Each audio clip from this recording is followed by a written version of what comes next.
জয় যিশু। আজকে নতুন আবার একটা ভিডিও নিচ্ছি আপনাদের সামনে। ভিডিওটা শুরু থেকে দেখতে থাকুন। আজকের কন্টেন্টটা হয়েছে, নদীতে জল ছাড়া যেরকম ঢেউ ওঠে না, ঠিক তেমনি প্রভু যিশুকে ছাড়া মানুষ পরিত্রাণ পাবে না। নদীতে জল কিন্তু টকবক করা চাই, তাহলে কিন্তু ঢেউ ওঠে।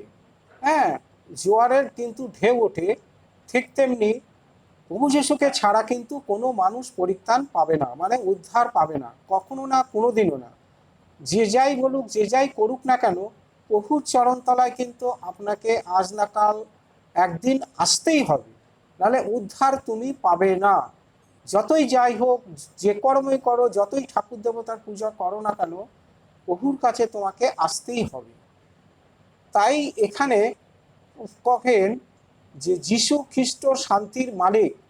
যিশু সকল মানুষকে সবচেয়ে অর্থবহ জীবন পরিবর্তনকারী অভিজ্ঞতা নিতে আমন্ত্রণ করেছেন। যদি কেউ আমার পথে আসতে চায়, মানে প্রভু কহেন যে যদি কেউ আমার পথে আসতে চায়, তবে সে নিজের ইচ্ছা মতো না চলুক, মানে আমরা যেন নিজের মতো করে চলাফেরা না করি। কারণ নিজের ক্রুশ বয়ে নিয়ে সে আমার পেছনে আসুক। প্রভু কহেন সেও আমার ক্রুশটা যেন বহন করে আমার পেছন পেছন আসে। মথির 16 অধ্যায় 24 পদে। আর যদি কেউ খ্রিস্টের সঙ্গে যুক্ত হয়ে থাকে, তবে সে নতুনভাবে সৃষ্টি হলো। হ্যাঁ, সে নতুনভাবে সে আবার সৃষ্টি হলো। তবে পুরনো সব কিছু মানে মুছে ফেলে দেওয়া যাবে, মানে আগেকার যে পাপ অপরাধ করেছে সব কিন্তু মুছে ফেলা দেওয়া যাবে। হ্যাঁ, আবার এখানে কহেন, আপনি কি তার আমন্ত্রণ গ্রহণ করবেন? আমার কাছে এসো, তিনি অন্ধকারের পরিবর্তে আলো। প্রভু যিশু অন্ধকারের পরিবর্তে আলো, সন্দেহের পরিবর্তে বিশ্বাস, অশান্তির পরিবর্তে শান্তি এবং দুঃখের পরিবর্তে আনন্দ ও ক্লান্তির পরিবর্তে বিশ্রাম, হতাশার পরিবর্তে আশা ও মৃত্যুর পরিবর্তে জীবন দেন। কখনো প্রভু যিশুর নাম ডাক যারা করে, কখনো কিন্তু তাদের মৃত্যু স্মরণে আসবে না, কখনো না, কোনো দিনও না। আর সেই ধরনের মানুষের কখনো কোনো দিন অপমৃত্যু তো হবেই না। তাই ঈশ্বর মানুষকে জীবন্ত প্রাণী হিসাবে সৃষ্টি করেছেন, যেন তার সৃষ্টিকর্তার সাথে মানে সহভাগিতার থাকতে সে হয়, মানে সৃষ্টিকর্তার আকাঙ্ক্ষিত। মানে হরিণ যেরকম আকুলভাবে জলের ধারা কামনা করে, একটা হরিণ স্রোতের জলের যেরকম অপেক্ষা করে, এক পা দু পা জলে নেমে যে কখন ঝর্ণার জল নেমে আসবে, স্রোতের জল, ঠিক তেমনি আমাদেরও কিন্তু প্রভুর প্রতি অপেক্ষা করতে হবে। তাই বলছে হরিণ যেরকম মানে আকুলভাবে জলের ধারা মানে কামনা করে, তেমনি করে হে ঈশ্বর, আমার প্রাণ তোমার জন্য আকুল হয়ে আছে। ঈশ্বরের জন্য, জীবন্ত ঈশ্বরের জন্য আমার প্রাণ পিপাসা জেগেছে। গীতসঙ্গীত 42 অধ্যায় 1-2 পদ আবার বলছে, শুধুমাত্র জীবন্ত ঈশ্বরই মানে একটা প্রাণকে সন্তুষ্ট করতে পারেন। জীবন্ত ঈশ্বর বলতে এখানে সদাপ্রভুর কথা বলা হয়েছে। তাই বলে একই সাথে নিশ্চিত জেনে রাখুন যে ঈশ্বরের শান্তিতে না থাকলে আপনি কখনো শান্তি পেতে পারেন না। প্রভু যিশুর চরণে যদি না আসেন, প্রভুকে প্রভু বলে যদি না ডাকেন, কখনোই কিন্তু আপনার জীবনে সুখ এবং শান্তি আসবে না। তাই প্রভু কহেন, তো যে কেউ আমাকে প্রভু বলে ডাকবে সেই পরিত্রাণ পাবে এবং অনন্ত জীবন লাভ করবে। মানুষ গভীর সংকটে বিপদে পড়লে নানা রকম চারিদিকে ছোটাছুটি করে, কোথায় টাকা পয়সা, কোথায় কে আমাকে সাহায্য করবে, কে ডাক্তার হাসপাতালের কাছে নিয়ে যাবে।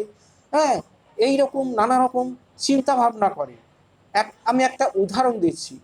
একটা লোক রাত 9টার সময় ট্রেন থেকে নেমে তার ব্যাগটা সামনে রেখে কুকাচ্ছে আর বলছে, কে আমাকে হাসপাতালে নিয়ে যাবে, কে আমাকে ডাক্তারের কাছে নিয়ে যাবে, কে আমাকে বাড়ি পৌঁছে দেবে, আহ আহ আহ করে কুকাচ্ছে।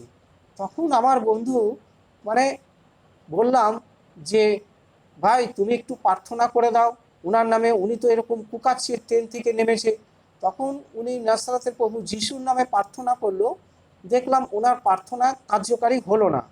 তখন আমি কি করলাম, ওনার মাথায় হাত রেখে স্পর্শ করে আমি প্রভু যিশুর নামে প্রার্থনা করি, এই শয়তানের আত্মা, দুষ্টর আত্মা এখনই শরীর থেকে বেরিয়ে যা, বেরিয়ে যা, বেরিয়ে যা। এইরকমভাবে প্রার্থনা করোনার্থে ঝট করে ওর মুখ থেকে যে কোকড়ানি ভাব বন্ধ হয়ে গেল। তখন ওর কাছে, আমার বন্ধুর কাছে একটা ঠান্ডা জলের বোতল ছিল।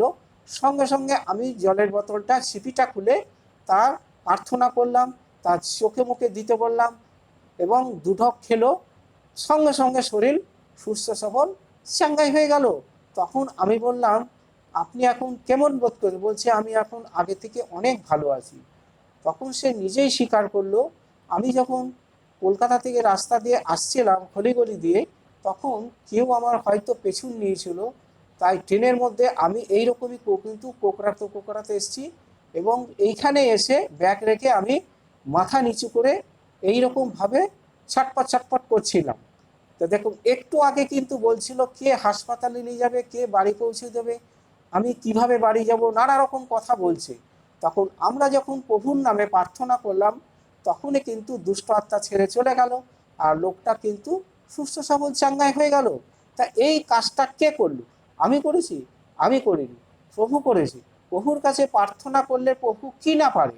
সমস্ত কার্যের সাধনকর্তা প্রভু।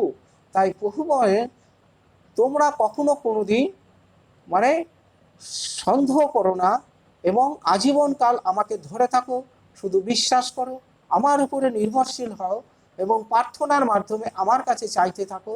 দেখো আমি তোমাদের জন্য কি করি, আকাশের সমস্ত দুয়ার আমি তোমাদের জন্য খুলে দেব এবং তোমরা কখনো কোনোদিন তোমাদের চাওয়া পাওয়া থেকে বঞ্চিত হবে না, কখনো না, কোনোদিনও না। তাই প্রভু হলেন জীবন্ত ঈশ্বর, ঈশ্বরের তিন ব্যক্তির মধ্যে একজন। তাই প্রভু হলো ঈশ্বরের একটা অংশ। তাই প্রভুকে ধরে থাকতে হবে। আজ না হোক কাল, কাল না হলো পরশু, ঠিক একদিন আমাদের সাকসেসফুল হবই হব।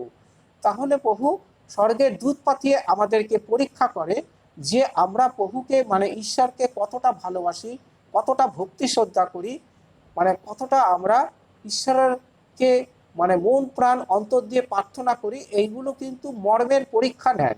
তো সুতরাং প্রভুকে ধরে থাকলে তার জীবনে উন্নতি, আয় উন্নতি হবেই হবে, সে চাকরির দিক দিয়ে হোক, ব্যবসা বাণিজ্য যে কোনো দিক দিয়ে হোক। তাই প্রভুকে ভরসা করতে হবে, বিশ্বাস করতে হবে আর মন খুলে প্রার্থনা করতে হবে। হালেলুয়া। তাহলে আজকের কন্টেন্টটা এই পর্যন্ত। ভিডিওটা যদি ভালো লাগে একটা সাবস্ক্রাইব দেবেন, কারণ এর থেকে আরও ভালো ভালো ভিডিও আপনাদের কাছে সবার আগে পৌঁছাবে।